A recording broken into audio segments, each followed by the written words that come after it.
Hey guys, I wanted to show you how you can use Photoshop to add your logo and your color palette and your fonts and your patterns into the branding page that's in my online shop planner. Um, and this isn't a Photoshop document right here, so you can't really make modifications to the page, but you can use Photoshop to add what you need onto this page. And so I'm going to show you how to do that. First, I'm going to drag this logo in my library to the shop logo section.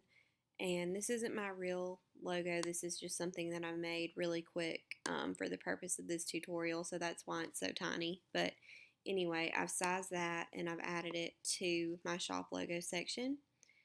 And to fill in the color palette, one way you can do that is to select your rectangle tool and just kind of size it. That's probably not the exact size of the rectangle, but it'll work.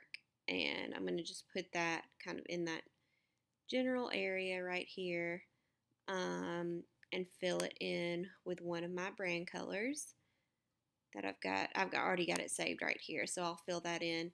And I know all the hex codes and the RGB and the CMYK for my brand colors. If you don't, uh, there's ways to pull it up. Click on this color palette right here, and there's the hex code. Right here, there's the R, there's the G, there's the B.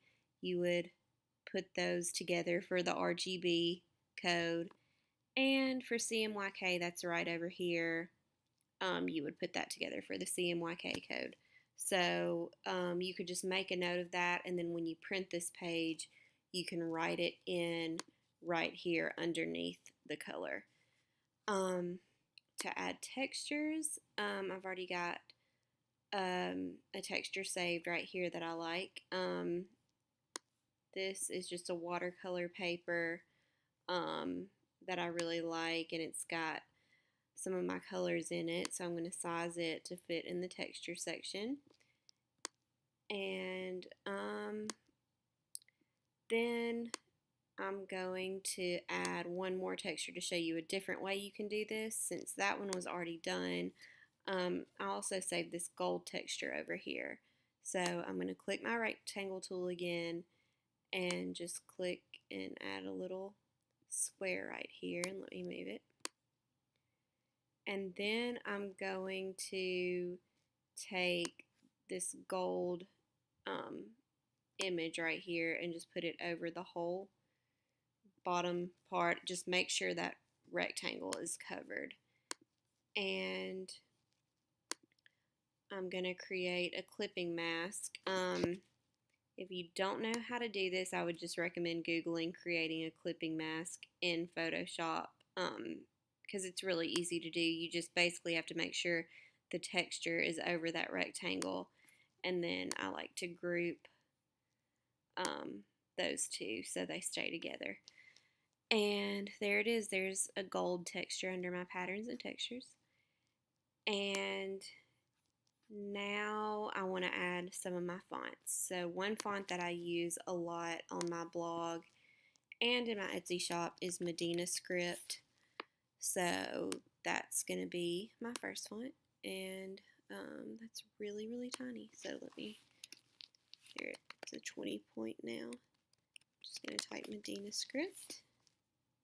And if you wanted to, you could type out the font name and the full alphabet here, or you could I'm just going to type the font name. And another font that I like to use, I cannot pronounce it. I'm not even going to try to pronounce it. I downloaded it for free from Font Squirrel, but I just think it's a really cool font. And I'm going to add that.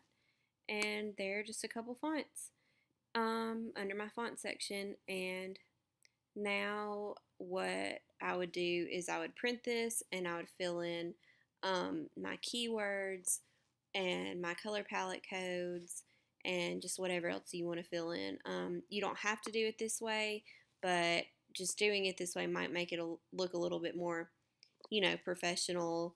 And especially for the color palette, you can't really recreate those colors with markers or anything. So you could just fill the color in on your computer and then print it and write the codes like I was saying. So anyway, feel free to contact me if you have any questions about how to do this. But if you're even a little bit familiar with Photoshop, then it's pretty easy to do.